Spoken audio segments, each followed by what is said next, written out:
Амурманда хундадынухут. Как научиться говорить сложными бурятскими предложениями? Например, когда я пришел, ты была дома. Все очень просто. В одном из предыдущих видео я говорил о том, как сказать время моего ухода мини ябхасак.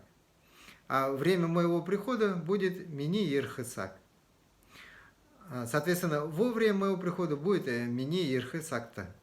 А ты была дома будет шигр ТВ. Соединяем две эти части в единой конструкции и получаем мини ерхасакта шигр ТВ.